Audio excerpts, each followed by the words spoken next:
On a percuté la montagne et j'ai été des 4 personnes à bord, la seule rescapée.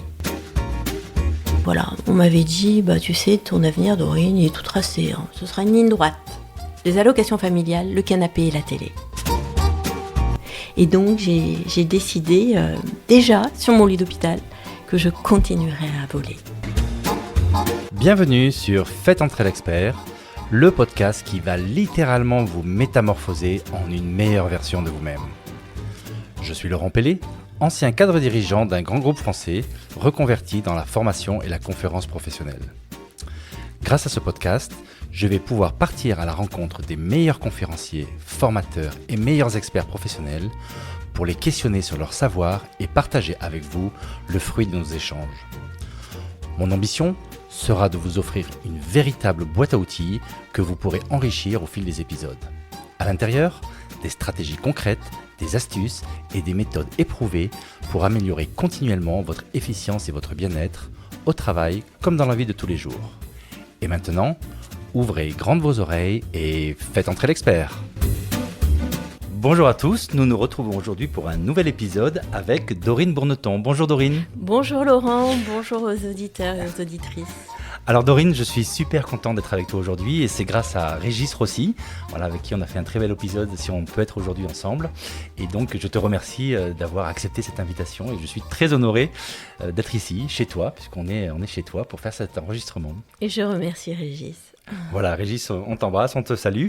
Et donc, avant de commencer, avant de te laisser te présenter comme je le fais habituellement, il y a aussi une chose que je voudrais dire parce que je me sens très, très ému, voire un peu légèrement stressé parce que il se trouve que récemment, j'ai été invité à un dîner chez un ami qui est pilote chez Air France et je lui ai raconté un petit peu ce que je faisais, etc. Et puis, je lui ai raconté que j'allais faire un épisode avec Dorine Bourneton. Et là, il me regarde, il me fait « mais tu sais que cette femme est une légende vivante ?» Alors là, je me suis décomposé, j'ai dit waouh. Et puis, alors je savais bien sûr, je connais ton histoire, mais que un pilote Air France me dise que ça, je me dis, je ne mesure pas en fait la chance que j'ai de pouvoir être aujourd'hui en face de toi. Donc voilà, je voulais juste te partager cet état d'esprit dans lequel je commence cet épisode. Je suis tout excité et je suis sûr qu'on va passer un super moment ensemble. Et donc du coup, nos auditeurs aussi, bien sûr, par ricochet. Voilà. Je te remercie, mais du coup, ça met la barre très très haut et c'est moi qui suis stressée maintenant. C'était pas l'objectif et ça va très bien se passer. Donc Dorine, je te laisse te présenter parce que je pense qu'avec cette introduction-là, les auditeurs ont soif de savoir qui tu es. Oui, alors je suis Dorine Bourneton et je suis la première femme au monde handicapée pilote de voltige. Après un accident d'avion à l'âge de 16 ans où j'étais passagère. Et ma grande passion, c'est l'aviation. Et je me suis dit, je vais m'appuyer sur mes modèles de courage, qui étaient ces héros qui ont tracé les premières lignes aériennes de l'histoire, les pilotes de l'Aéropostale, Mermoz, Antoine de Saint-Exupéry, Henri Guillaumet. Et je me suis dit, comme eux, je vais moi aussi écrire, si ce n'est des pages, peut-être un petit paragraphe dans l'histoire de l'aviation. Et malgré l'accident, malgré le handicap, j'ai décidé de continuer à vivre ma passion et de devenir pilote. Ok. Et donc, pour nos auditeurs qui sont des gens qui travaillent en entreprise, des managers, etc., tu as aussi une vie professionnelle dans les entreprises, dans une entreprise. Est-ce que tu peux un petit peu raconter cette partie-là aussi ? Oui, alors je suis référente handicap pour Louvre-Banque Privée et aussi responsable RSE. Donc évidemment, j'ai un pied aussi dans l'entreprise et je m'occupe au niveau des ressources humaines de toute l'inclusion des personnes en situation de handicap. Et j'essaye de faire en sorte que l'on soit plus attaché au talent, au potentiel des personnes que par rapport à leur diplôme. Parce qu'il faut savoir que souvent les personnes qui ont un handicap, que ce soit de naissance ou suite à un accident, ont des parcours un peu chaotiques, ont eu des parcours difficiles, complexes, qu'il faut prendre en compte. Et il y a des trous dans les CV. Et donc j'essaye aussi de mettre en avant tout ce qu'il a fallu déployer comme énergie, comme qualité aussi individuelle pour pouvoir surmonter le handicap et essayer d'avoir une vie comme tout le monde, d'aspirer à une vie professionnelle. Et donc, toutes ces qualités-là sont aussi une richesse pour l'entreprise. Et donc, tu es aussi conférencière, donc tu as aussi cette envie de transmettre des choses aux gens à qui tu fais ces conférences, en entreprise. Exactement, parce que pour devenir pilote de voltige après un accident d'avion, il faut certaines qualités personnelles, individuelles, mais aussi des qualités collectives. Et j'explique comment j'ai réussi à réunir finalement autour de moi une équipe et à faire en sorte que l'on puisse ensemble se fixer des objectifs élevés et collaborer ensemble, travailler ensemble, et toutes ces qualités qu'il faut déployer pour réussir à atteindre nos objectifs. Alors, ce que je propose, c'est qu'au travers de ton histoire, en fait, quelque part, on essaye de poser l'intention de cette discussion qui est d'aider ces managers qui nous écoutent, ces dirigeants qui nous écoutent, pour qu'à travers ton histoire, qui est une histoire très inspirante, finalement, on puisse apprendre des choses et savoir en quoi ton expérience à toi, justement, peut être applicable dans la vie de tous les jours pour ces dirigeants. C'est OK avec cet objectif ? C'est tout à fait OK. OK. Donc, tu as très brièvement expliqué que tu as eu un accident à 16 ans. Est-ce que juste pour que nos auditeurs connaissent un petit peu le contexte, est-ce que tu peux juste un petit peu expliquer ton histoire avant qu'on démarre Alors moi, je voulais être pilote. Voilà, D'accord. C'est vraiment une vocation que j'ai depuis que je suis toute petite. Et donc, j'avais commencé à prendre des leçons de pilotage à l'âge de 15 ans. Oui, parce que c'est 15 ans l'âge on en peut France. piloter c'est ça, ouais. et voler seul, solo, être dans le ciel. Avant la voiture. Seul à bord à 15 ans. Et puis, vous savez, la vie dans un aéroclub, on vient pour prendre des leçons de pilotage, on vient pour, voler. Et aussi, l'aéroclub, de temps en temps, organise des voyages. Et un jour, notre aéroclub voulait organiser une rencontre avec les pilotes de Canadair, ces héros des temps modernes. Et j'avais dit à mon père, il faut absolument qu'on aille à la rencontre de ces pilotes, inscrivons-nous. Et c'était un 12 mai 1991. Et ce jour-là, il ne faisait pas beau. On n'aurait jamais dû décoller. Mais voilà, on a pris la décision de partir. On était à 2 avions, on était 7 pilotes. Et on a pris la décision. Et en se faisant la réflexion, comme au temps de l'aéropostale, vous savez, les pilotes, avant de partir, qu'est-ce qu'ils faisaient ? Ils regardaient le ciel. Là, on regarde le ciel, on voit qu'effectivement, il y a de la brume, mais on se dit, on va aller voir, et si ça passe pas, on fera demi-tour. Sauf que malheureusement, l'avion dans lequel je me trouvais, j'étais à l'arrière, passagère, le pilote n'a pas eu le temps de faire demi-tour. Il s'est laissé piéger par le mauvais temps. Les nuages, il est rentré dans les nuages et devant nous, il y avait une montagne. On a percuté la montagne et j'ai été, des 4 personnes à bord, la seule rescapée. À 16 ans. À 16 ans.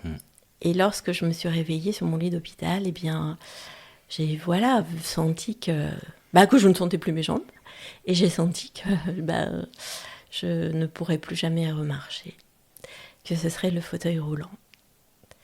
Alors, à ce moment-là, vous savez, j'ai gardé espoir. L'espoir, évidemment, c'est ce qui nous fait tenir, c'est ce qui nous fait vivre. Sinon, on n'a plus de raison de vivre. Et j'avais demandé à mon frère de tapisser les murs de ma chambre de posters d'avions. Et de posters, aussi de pilotes. Et tous les soirs, avant de m'endormir, je plongeais à l'intérieur de ces images et je m'imaginais voler aux côtés de Mermoz, de Saint-Exupéry, ou voler dans un avion de légende comme le P-51 Mustang. Et ce qui s'est passé à ce moment-là a été déterminant pour la suite, a été capital, parce que ça voulait dire que, au lieu d'en vouloir à la terre entière, au lieu d'en vouloir aux pilotes qui m'avaient rendu paraplégique, qui m'avaient privé de l'usage de mes jambes à 16 ans, je continuais à garder finalement je conservais un regard positif sur ce qui m'était arrivé et sur l'aviation. Et je crois que ça a été déterminant parce que dans la vie, finalement, ce qui est important pour pouvoir dépasser les obstacles, quand on vous dit vous êtes face à l'impossible, et quand on est en fauteuil roulant, y a des marches, il y a des trottoirs, c'est des murs infranchissables, et puis il y a aussi tous ces préjugés qui entourent le handicap et qui entourent les personnes handicapées. Vous imaginez, quand on pense au handicap, on l'associe toujours à des mots négatifs, limites, obstacles, contraintes. Et il a fallu dépasser tout ça. Et ce qui m'a permis de dépasser ça, c'est que je conservais justement, je gardais un esprit positif et sur ce qui m'était arrivé. Et donc cet état d'esprit positif qui m'a permis de me projeter, de continuer à avoir des rêves. Et vous savez, un rêve, un projet finalement, c'est un rêve sur lequel on a mis une date. Et donc j'ai décidé déjà sur mon lit d'hôpital que je continuerais à voler. Alors je ne savais pas encore comment, je ne savais pas encore quand, je ne savais pas comment m'y prendre, mais ça m'a donné, j'avais cet élan de vie qui me chevillait au corps. Et ce qui est fou, c'est qu'en fait, à l'époque, j'imagine que et techniquement et légalement, en fait, ce n'était pas possible pour un paraplégique de voler. Donc, malgré ces contraintes qui créaient en fait un rêve impossible devant toi, tu t'es déterminé à dire je vais quand même voler. Alors, ça paraissait impossible parce que les médecins l'avaient dit. Okay. Alors, les médecins, ils ont le savoir, ils sont, leur parole, normalement, est immuable. Et ils m'avaient dit, non, vous ne pourrez plus jamais voler, piloter, parce que on a besoin de ses jambes pour piloter un avion. Certaines commandes sont aux pieds. Donc, ça ne va pas être possible. Il faut envisager autre chose. Et l'obstacle aussi face auquel je me retrouvais, c'est que nous sommes à ce moment-là en 1991. On n'a pas Internet, on n'a pas accès comme aujourd'hui à l'information. Donc comment trouver l'information ? Moi j'ai grandi dans un petit village au milieu des montagnes en Auvergne et je n'avais pas accès à l'information facilement. Donc il a fallu aller chercher justement la solution. Alors avec mon père, qui était passionné d'aviation, c'est lui qui m'a transmis cette passion, on faisait le tour des meetings aériens, on posait des questions, on interrogeait les gens, les pilotes, comment faire ? Parce qu'on se disait, finalement, si on peut adapter une voiture, les personnes handicapées ont leur permis de conduire et conduisent des voitures comme tout le monde, eh bien, on peut peut-être adapter un avion aussi de commande manuelle de pilotage. Mmh. Et c'est un jour, en répondant à un article qui avait été rédigé sur les accidents d'avion, qui expliquait que lorsqu'un pilote rentre dans un nuage, les statistiques disent qu'il reste 3 minutes avant le crash. 180 secondes. Et moi, je témoigne, je réponds à cet article en disant, moi, j'ai survécu à ces 180 secondes qui, normalement, sont fatidiques. C'est les dernières. C'est les dernières de votre vie. Sauf qu'aujourd'hui, je me retrouve en fauteuil roulant. Et mon rêve, ce serait de revoler. Et quelques semaines plus tard, je reçois la réponse du président de la section des pilotes handicapés de l'aéroclub Midi-Pyrénées à Toulouse, Lasbord, qui me répond et qui me dit « si vous voulez voler, venez chez nous. On vous accueillera les bras ouverts parce que nous avons des avions équipés spécialement de commandes manuelles de pilotage. » Alors là, c'était à peu près 2 ans après l'accident. Donc, il m'a fallu d'abord passer mon permis de conduire. Et puis ensuite, m'organiser pour pouvoir déménager, quitter mon village et m'installer à Toulouse pour enfin pouvoir revoler de mes propres ailes. Ok, donc tout ça, en fait, c'est ton rêve qui est devenu réalité, même si à l'époque, tu ne savais pas que c'était possible, en fait, parce que comme tu l'as dit, il n'y avait pas accès à l'information. Tu as réussi par ta ténacité, c'est ça, à trouver en fait le moyen de réaliser ton rêve. Mais est-ce que pendant ces moments, parce que 2 ans, c'est long quand on a ça en tête, est-ce qu'il y a eu des moments de doute? Comment tu as géré ces moments de doute? Bien sûr, parce que, bien sûr, voilà, évidemment, j'ai été tiraillée, je ressentais de la peur, je ressentais de la tristesse, de la colère aussi. Mais ce que j'ai appris, c'est que ces émotions, elles sont légitimes, elles sont normales. Mais ces émotions, d'abord, elles nous interrogent, elles nous questionnent sur ce qui est véritablement important pour nous. Il faut savoir les écouter, il faut savoir les accueillir, sans pour autant se laisser emporter et en faire quelque chose. Vous voyez cette colère que je pouvais ressentir, je ressentais de la colère non pas contre le pilote ou ce qui m'était arrivé, mais de la colère plus par rapport à ce regard que l'on portait sur moi et sur mon handicap. Je ressentais que mon entourage, mes amis, ma famille, ne voyaient que le fauteuil roulant. Ils ne voyaient plus Dorine. Pourtant, moi, je me sentais être restée la même. J'avais toujours les mêmes rêves, j'avais toujours les mêmes aspirations, les mêmes convictions que je pouvais y arriver. Mais les gens autour de moi ne voyaient que le fauteuil roulant. Et ce que m'a appris finalement cet accident, c'est que, eh bien, on ne voyait que mes limites et on ne voyait pas mon potentiel. Et il fallait que j'aille moi-même prouver ce dont je pouvais être encore capable et dire que j'étais restée la même. Et pour dire que j'étais restée la même, il me fallait revoler. Oui. Donc c'est ce qui m'a fait tenir en me disant mais vous vous trompez.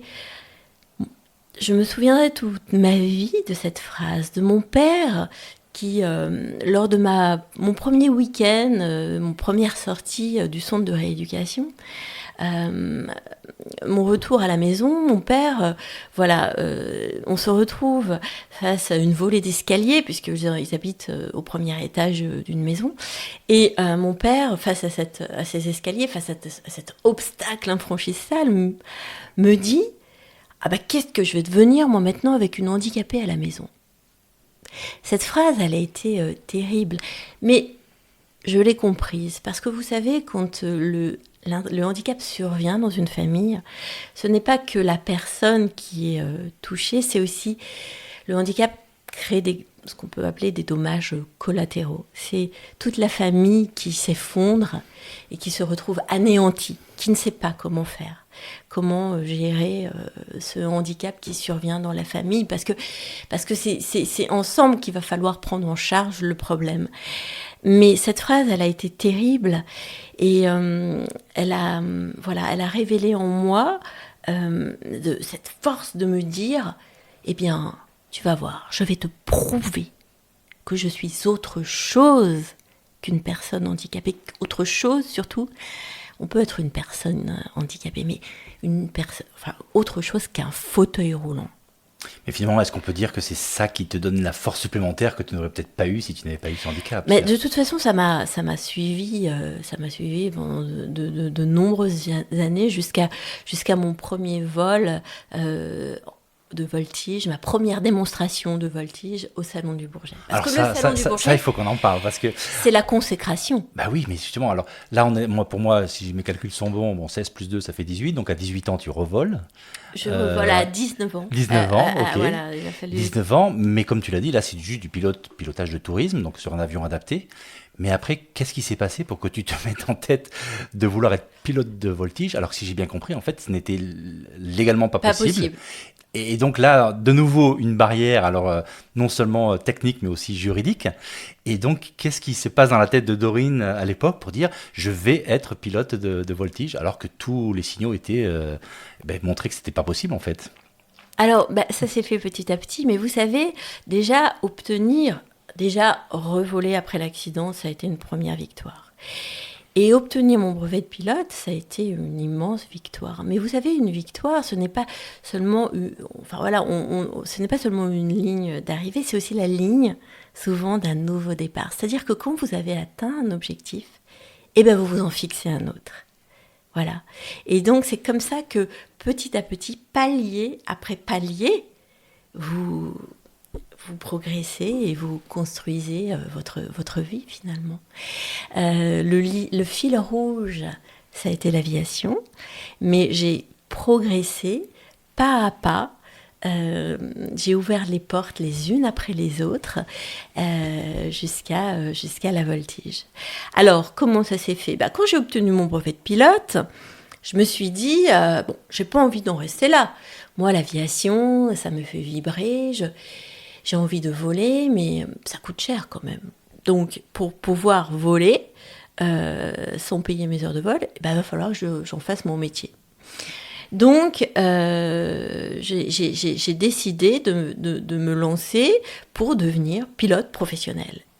Et là, j'ai commencé à questionner les gens autour de moi. Et puis, j'apprends que le métier de pilote est interdit aux personnes handicapées. C'est absolument impossible. Ça fait partie des exclusions médicales quand on vit avec un handicap. On ne peut pas devenir pilote professionnel. On ne peut pas non plus accéder à la voltige parce que c'est un sport qui est extrêmement exigeant et pour lequel le port du parachute est obligatoire. Or, quand on est handicapé, on ne peut pas sauter en parachute, donc on ne peut pas être pilote de voltige. Et donc là, je me dis très naïvement, c'est idiot. On n'a qu'à changer la loi, enfin, on n'a qu'à changer le règlement. Si c'est le règlement qui m'empêche de le faire. Il faut changer, il n'y a qu'à le changer. Et alors là, je me suis confrontée à ça a été extrêmement compliqué. J'imaginais pas que ça serait aussi difficile et que certaines personnes en feraient même une affaire personnelle que de maintenir cette loi en l'état et de ne rien faire changer, pas faire bouger les lignes. Mais ce que m'a appris cette expérience, puisqu'on a fini par y arriver, il a fallu 7 ans. Il a fallu démontrer, il a fallu prouver. On avait créé une patrouille aérienne. Je suis partie voler aux États-Unis à la rencontre de Mike Miller-Smith, qui était pilote handicapé, un vétéran du Vietnam. Il a fait la guerre du Vietnam et quand il est rentré aux États-Unis, il est rentré en fauteuil roulant. Et donc, l'administration aéronautique américaine lui a autorisé à poursuivre son métier aux États-Unis et à devenir pilote professionnel pour faire de l'instruction, pour faire des missions de surveillance aérienne, pour faire du transport de matériel, des missions, voilà. Et donc je suis allée à sa rencontre pour voir comment il faisait, comment ça se passait concrètement, comment quand il faisait de l'instruction en double commande, comment ça se passait concrètement. J'ai volé avec lui pour pouvoir revenir avec des réponses, avec des arguments, puisque j'avais vu, j'avais expérimenté, j'avais testé. Et puis aussi, on a fait des missions de surveillance aérienne de feux de forêt de façon bénévole avec les pompiers du Lot et Garonne. Et petit à petit, j'ai réussi à m'entourer de personnes, j'ai réussi à convaincre et à m'entourer de personnes qui comptent dans le milieu de l'aéronautique, dont une femme qui s'appelle Brigitte Revelin-Falcoz. Et Brigitte Revelin-Falcoz, ça a été l'une des toutes premières femmes pilotes de ligne en France.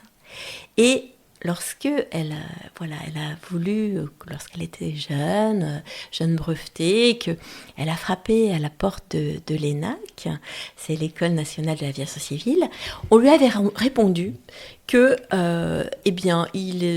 cette école n'était pas ouverte aux femmes et que de toute façon, il était impensable de confier une machine aussi coûteuse qu'un avion de ligne à une femme. Ouais. Et lorsque j'ai rencontré Brigitte Revelin-Falcoz lors d'un Tour de France aérien des jeunes pilotes, une compétition à laquelle je m'étais sélectionnée compétition très difficile avec d'autres pilotes valides. Je suis la seule pilote handicapée à avoir fait cette compétition-là. Lorsque j'ai rencontré Brigitte, que je lui ai expliqué mon combat, elle s'est reconnue. Elle s'est reconnue à travers moi et elle m'a dit « je vais t'aider ». Et donc Brigitte, qui maîtrisait le langage ministériel, qui savait comment argumenter ce qu'il fallait mettre dans le dossier, nous a énormément aidés, épaulés. Il y a eu d'autres pilotes aussi. Mais ce que m'a appris finalement cette expérience-là, c'est que dans la vie, on n'échoue jamais à cause de ses opposants, mais par faute d'alliés. On était peu nombreux au départ à vouloir défendre la cause des pilotes handicapés. Vous savez, on était vraiment un petit groupe de personnes, mais finalement, on y est arrivé parce qu'on a j'ai réussi à rassembler autour de moi des alliés, des personnes qui m'ont écouté, qui ont cru en moi, en nous. Je parle de nous, c'est cette communauté de pilotes. Et c'est comme ça que petit à petit, on a réussi à convaincre. Et c'est en 2003 que Dominique Bussereau a signé l'arrêté ministériel qui nous a autorisés à devenir pilote professionnel. Et on s'est dit, quitte à être pilote professionnel aussi, pourquoi pas être pilote de voltige et pilote de montagne aussi, parce que on ne pouvait pas faire non plus passer sa qualif de pilote de montagne. Et donc c'est Dominique Bussereau qui a ouvert la voie, parce qu'il nous a entendus, il a cru en nous, il nous a accueillis avec beaucoup de bienveillance. Et il a exigé à ce que l'on trouve des solutions parce qu'il était convaincu de notre potentiel avec tout ce qu'on avait fait, la façon dont c'était vraiment démené pour conduire ce projet. Il nous a vraiment épaulés et on a réussi. Alors moi je trouve que c'est une très belle histoire et c'est vrai que c'est très inspirant et vraiment...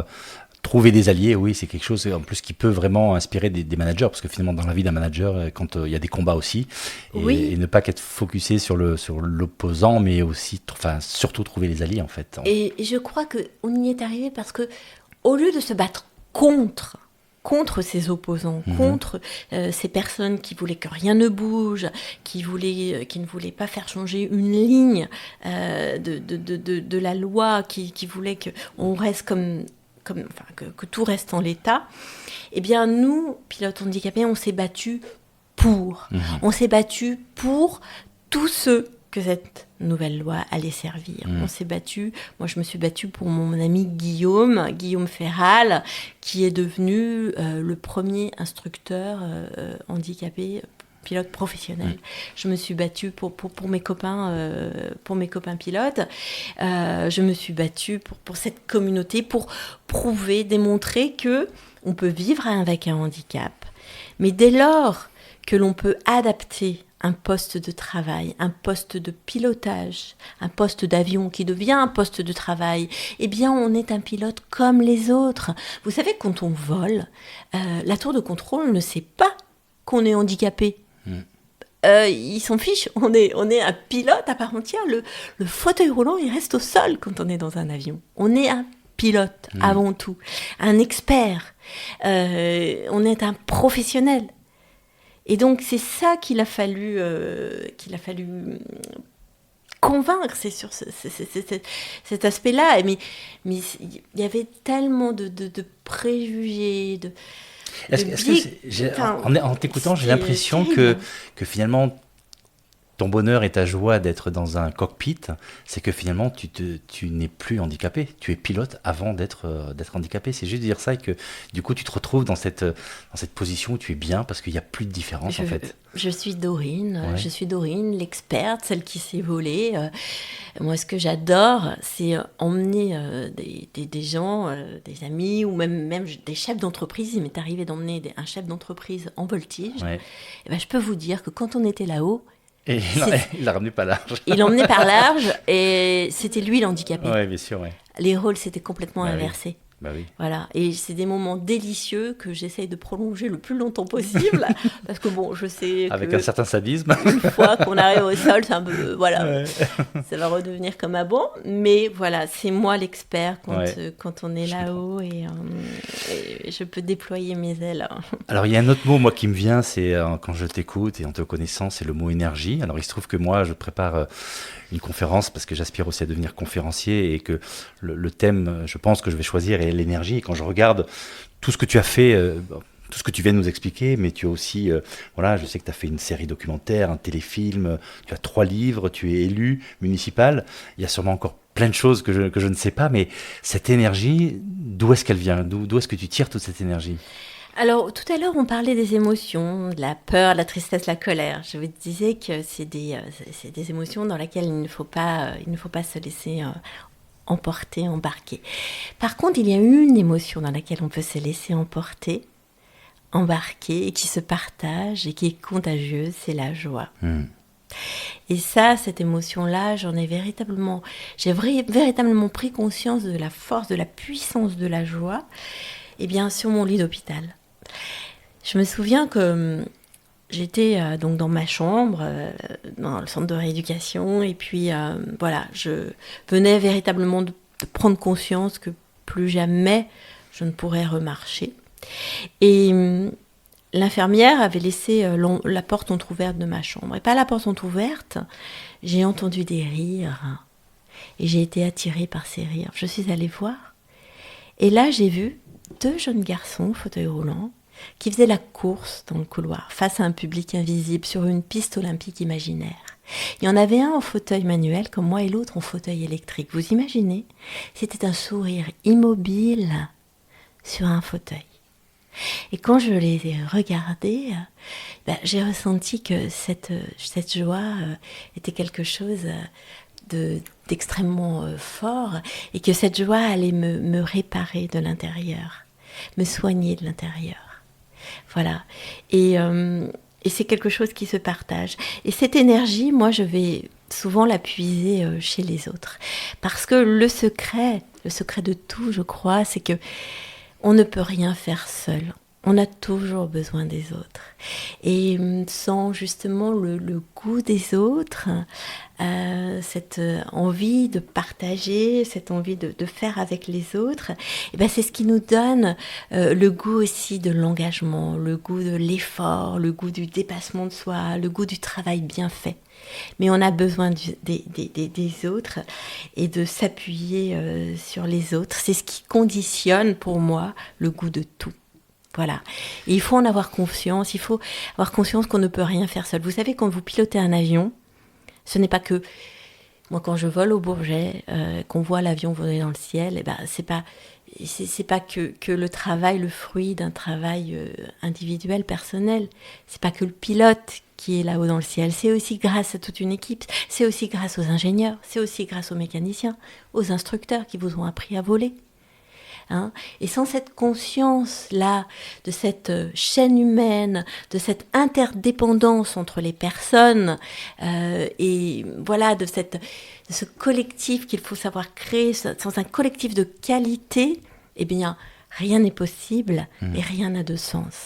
Et ça rejoint ce que tu disais sur les alliés, en fait. Parce que finalement, les alliés, c'est aussi cette chaîne avec qui tu construis quelque chose pour faire quelque chose et pas contre quelque chose. Oui. Il y a une question qui à laquelle je pense, c'est finalement quand je t'écoute, la Dorine d'aujourd'hui a été vraiment façonnée par ton histoire, en fait, par ce qui t'est arrivé. Et donc, est-ce que ça t'est arrivé de réfléchir à quelle serait la Dorine d'aujourd'hui s'il n'y avait pas eu cet accident à tes 16 ans? Je serais une grande exploratrice, une grande aventurière. Je pense que je serais... Mais tu l'es en fait. Je serais la même. D'accord. En mieux, peut-être, ou peut-être pas. Je sais pas. On peut pas savoir. On peut pas répondre à cette question. Mais j'ai toujours gardé en moi, comme je vous le disais tout à l'heure, ce handicap a dû révéler plus rapidement peut-être que d'autres certaines choses. J'ai dû puiser au plus profond de moi comment j'allais devoir me relever, comment j'allais devoir rebondir face à l'impossible, voilà, dans un contexte difficile, complexe, chahuté. Mais au fond, je ne me sens pas être tellement différente. Ces choses-là, je les avais en moi. Et je pense qu'on les a tous en soi.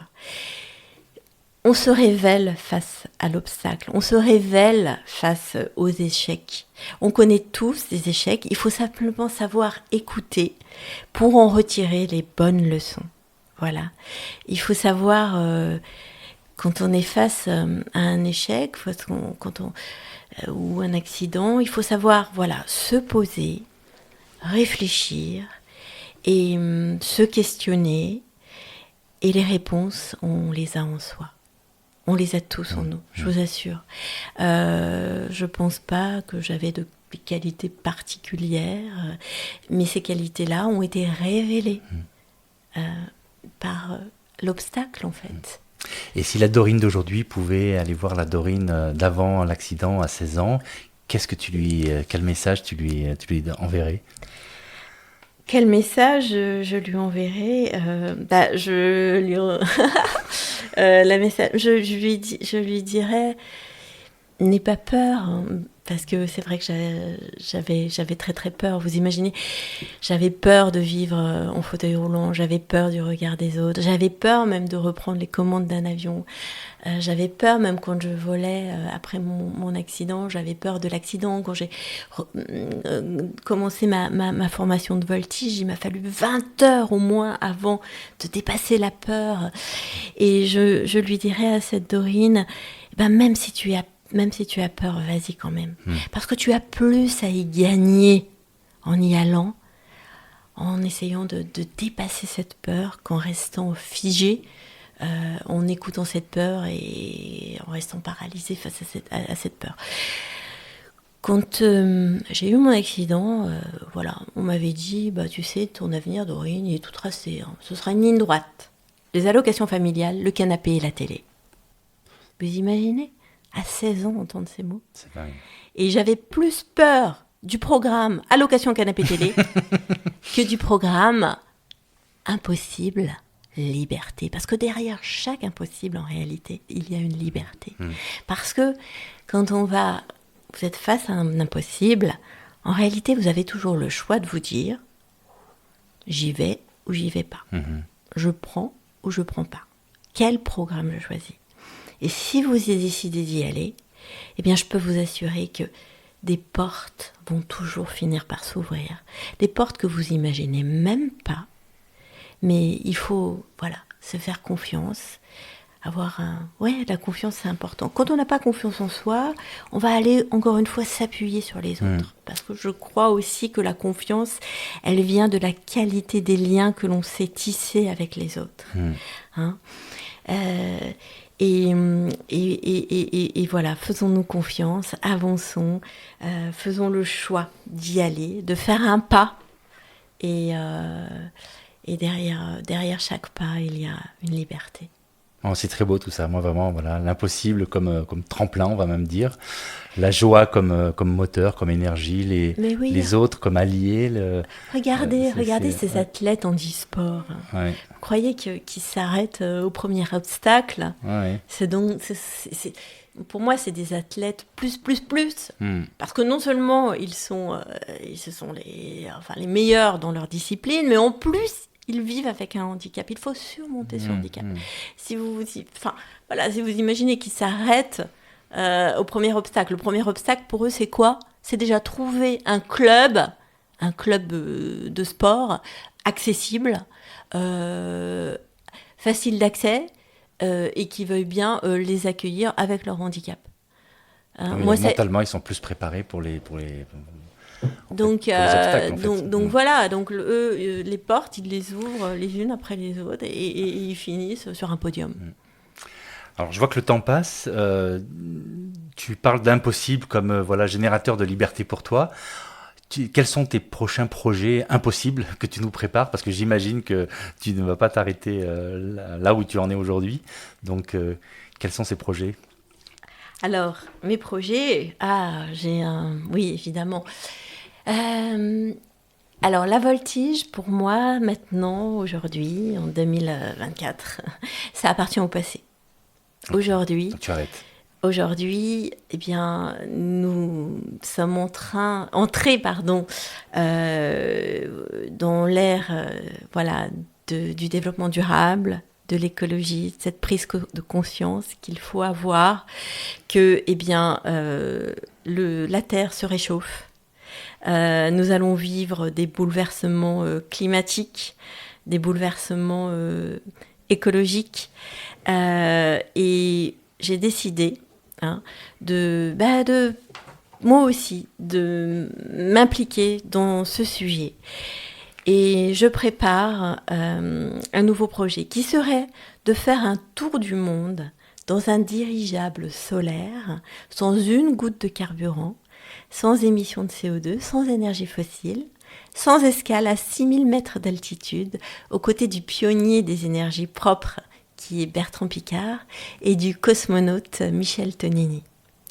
Et ce tour du monde serait un formidable porte-voix pour sensibiliser les générations actuelles et à venir, et ben justement aux problèmes liés au dérèglement climatique, mais aussi à l'inclusion et aussi finalement à l'inclusion des personnes handicapées, mais aussi des femmes dans notre société, puisque voilà, aujourd'hui, je représente une communauté, la communauté des personnes, des pilotes handicapés, mais aussi celle des femmes qui ont su se dépasser, qui ont su manager une équipe, et pour arriver à atteindre leur objectif. Voilà. Avec donc, ce projet-là, tu marquerais encore une nouvelle page de l'histoire aéronautique, parce que c'est quelque chose qui n'a jamais été fait. Donc, oui, et puis c'est j'aimerais qu'il y ait véritablement une prise de conscience sur cette urgence climatique, cette urgence à agir. Alors, je sais que des ingénieurs bossent, c'est un sujet qui est pris à bras-le-corps, mais je trouve que ce serait un formidable, en tout cas, porte-voix, un formidable objet de sensibilisation, que de pouvoir, à 6000 mètres d'altitude, faire des conférences, partager notre expérience pour sensibiliser le grand public. Écoute, merci Dorine pour ça. Alors, on attaque maintenant la dernière partie de l'épisode avec la traditionnelle boîte-outils de l'expert. Donc là, l'idée, c'est de te poser des questions justement sur des outils qui permettent aux managers et dirigeants qui nous écoutent de pouvoir travailler ce métier qu'est le management. Et donc, je commencerai par te poser une question. Est-ce que tu as un outil que moi je qualifie de quick win, c'est-à-dire quelque chose qui peut être rapidement mis en place et qui a des effets positifs? Ouais. Ouais, alors, elle tient en une phrase. Allez. Vous savez, lorsqu'on se retrouve aligné piste 21 au Salon du Bourget, finalement, qu'est-ce qui va faire que vous allez oser enfoncer la manette des gaz, oser décoller au Bourget, avoir suffisamment confiance en vous, suffisamment confiance en votre équipe, en la préparation de votre machine par votre équipe pour oser décoller au Salon du Bourget. Alors que le risque est omniprésent. Il peut y avoir une panne, il peut y avoir une avarie du moteur, etc. Eh bien moi, avant de décoller, je me répète toujours cette phrase et qui est applicable en toutes circonstances finalement. Je me dis toujours, Dorine, tu es bien meilleure que celle que tu crois être. Et cette phrase-là, elle me donne une énergie folle. Au lieu de me dire, oui, je suis nulle, j'y arriverai jamais, c'est trop difficile pour moi, je me dis cette petite formule magique, cette petite phrase magique qui est toute simple, facile à retenir. Je suis bien meilleure que celle que je crois être. Oui, nous sommes bien meilleurs que celui que l'on croit être. Et là, on va être après l'obstacle. Là, on va réussir à décoller. Waouh, super, j'adore. Très très très bien. Et donc pour un long shot, donc quelque chose qui est peut-être plus difficile, plus long à mettre en place, mais avec vraiment un effet très puissant, est-ce que tu as une recommandation? Oui, j'ai une recommandation que mon expérience m'a enseigné. Comme je vous disais tout à l'heure, on pense au handicap, on pense limite obstacles, contraintes. Eh bien oui, mais ces limites, ces obstacles, ces contraintes, elles existent vraiment. Et en fait, mon handicap, vous savez, pour pouvoir les dépasser, m'a obligée à passer à l'action. Et la première chose que j'ai faite, j'ai commencé par observer. Et je crois que c'est là vraiment la clé de la réussite, c'est apprendre à observer. Observer plus qu'on ne parle. Et quand on parle, questionner plus qu'on affirme. Et quand on affirme, reformuler 2 fois plus qu'on exprime ses idées. Moi, c'est ce qui m'a permis de pouvoir contourner, dépasser tous ces obstacles face auxquels qui me faisaient face. Alors, dans les bons plans de l'expert et dans les pépites de l'expert plutôt, il y a aussi les bons plans. Donc, vraiment les choses que tu peux recommander à nos auditeurs, qui t'ont inspiré. Donc, des bouquins, des podcasts, des... Justement, votre podcast, Laurent, est très inspirant. Et je le recommande à tous. Voilà, alors j'y avais pas pensé. C'est bien, c'est sympa, tu recommandes mon podcast. Écoute, je me sens très honoré que tu recommandes ça. Ok, tu as écrit des bouquins. Est-ce que tu peux nous dire juste peut-être un petit mot sur les bouquins, peut-être celui que on pourra mettre un lien. Alors j'ai écrit, oui, plusieurs livres, dont des livres autobiographiques, et dont l'un a été adapté en téléfilm. Mais celui que je recommande, c'est le dernier, qui s'appelle Du crash à la voltige, où je donne ma méthode justement pour dépasser l'impossible. Et tout en m'appuyant sur mon parcours. Une bonne continuité à ce podcast, j'imagine, avec plein d'idées, de ressources pour ceux qui veulent aller plus loin. Ok, très bien. Et en fait, la dernière pépite, c'est ce que j'appelle la pépite pour la postérité. Donc, imagine que tu es après cette longue et vie tellement riche, tu es sur ton lit de mort entouré de ta progéniture, tu repenses à toute ta vie et tu veux transmettre une chose. Qu'est-ce que tu leur dis? Quelle est cette dernière phrase que tu dis pour ces petits-enfants qui sont autour de toi? Alors, je dirais à mes enfants, mes petits-enfants, que dans la vie, ce qui compte vraiment, c'est de savoir s'adapter. S'adapter à une situation, s'adapter face à un public, s'adapter aux personnes que l'on côtoie. Et finalement, je crois que dans la vie, ce qui compte, c'est pas forcément la chance ou la malchance que l'on peut avoir, mais c'est cette capacité que l'on doit avoir à toujours essayer de voir le bout du tunnel, à aller au bout des choses, quoi qu'il arrive, à persévérer, voilà. Et s'adapter. S'adapter, exactement. Moi, j'ai dû m'adapter au handicap. Je suis pas née en fauteuil roulant et voilà, il y a beaucoup de choses qui m'ont demandé de l'adaptation. Et c'est parce que j'ai su m'adapter, quelles que soient les circonstances, malgré le vent, malgré les turbulences. Comme dans un avion, on doit s'adapter en permanence, s'adapter, s'ajuster, quelles que soient les circonstances. Et c'est ce qui m'a permis d'avancer. Voilà, je crois que c'est l'un des secrets aussi. Très bien, merci. Alors, Faites entrer l'expert, c'est aussi Faites entrer l'expert dans vos entreprises. Donc, tu es, comme on l'a dit au début, tu es conférencière. Est-ce que tu proposes quel type de services, également des masterclass ou des formations, ou comment tu peux intervenir Alors, je fais uniquement des conférences. Je donne uniquement des conférences. Voilà. Et où on peut te contacter sur LinkedIn. Sur LinkedIn, d'accord, oui, très bien. Vous m'envoyez un gentil petit message. Si vous voulez Dorine dans votre entreprise, contactez-la sur LinkedIn. Voilà, il viendra inspirer vos équipes. Je vous répondrai. Super, écoute, donc on va terminer l'épisode peut-être en me demandant des recommandations. Si tu as des gens que tu connais, des experts qui seraient des bons invités pour mon podcast, est-ce que tu as des recommandations ? Ah oui, j'ai une recommandation. La première, ça serait, je vous conseille d'inviter Thierry Wathelet. Thierry Wathelet. Voilà, qui parle de l'art oratoire, voilà, l'importance, la façon de dire les choses, d'expliquer les choses pour embarquer ses équipes.